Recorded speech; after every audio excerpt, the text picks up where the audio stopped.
We moved into the Jackson neighborhood like 5 years ago, and our neighborhood was just disenfranchised. It was a lot of neighbors that didn't know each other and didn't work on any kind of plan. There was no plan for how to make our neighborhood a great place to live and relate and play.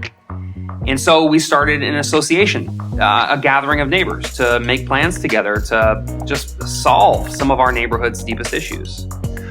We started a nonprofit, which only job was to work with the city of Fresno to make plans that would improve our neighborhood's infrastructure.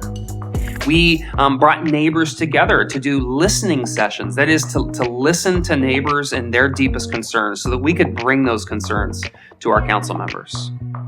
Everything that we've done has been about bringing neighbors together to make a plan that can be acted on towards a solution. We've made lots of plans and have acted on many of them. For example, we have littered our neighborhood with little libraries. We build little libraries and we give them to neighbors, and neighbors install these little libraries in front of their home, and we fill those libraries with free books so that our neighborhood has an infrastructure of reading material for kids.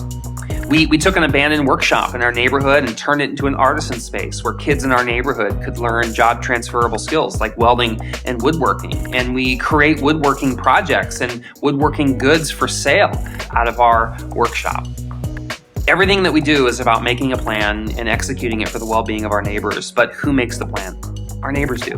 What would make our neighborhood great? And we listen to what our neighbors say, and then we make a plan to accomplish it together.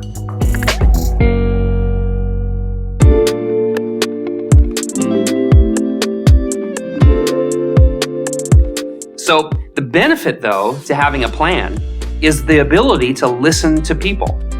When you have a plan, you've listened to the residents in your neighborhood. You've heard their best ideas. You've heard their best contributions. And then our job is to orchestrate those ideas into something that's beautiful that we can do together. That's the benefit of having a plan. There are people who want to just dive in and start doing stuff without making a plan. There are two problems with that.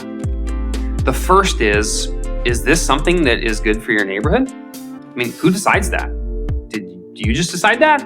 Or is this something that the neighborhood collectively, the people, the residents, that your neighbors, is this something we all believe is valuable? So the first issue is that it's a big assumption to think that you just doing good is good. But there's a second issue. When you don't make a plan that includes others, and when you don't start out with the end in mind, it's almost like running through a forest, hoping you'll get out of it, but not knowing a pathway. It's you're running without knowing if you're actually making a difference.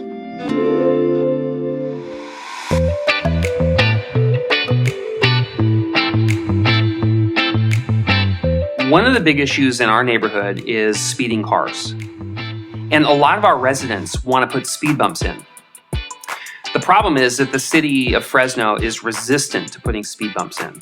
And finding who's doing these donuts in our intersections and speeding down our roadways is a real issue. Now, I could work with the city of Fresno. I could petition and advocate. I could demand speed bumps, and maybe after a lot of advocacy, we could put speed bumps in. The problem, though, is speed bumps are known to decrease property values. So my good plan actually harmed my neighbors. So what's the better plan? The better plan was, in the context of our neighborhood, was to do a survey. How many of our residents in our neighborhood have had a close collision with a car? We did that survey, 3,300 residents, and we found that 1/4 of our neighborhood, 25%, had a close collision with a car. That's crazy. When residents began to realize that so many of us have had dealt with speeding traffic, we began to organize ourselves in such a way that a louder voice than one guy working on one set of speed bumps could ever accomplish. In fact, we got so many voices contributing to the conversation about speeding cars, we worked with the city of Fresno to put new safety infrastructure, new sidewalks, what's called a road diet, reducing vehicle traffic in one of our busiest intersections. And that was only possible because residents believed that we could say something together. That's a much better solution to speeding cars than one set of speed bumps on a busy part of our neighborhood. Having a plan is about having a vision that your neighbors contribute to. for what it would look like when all things are made well. Without a plan, you'll never get to the destination that you so long for.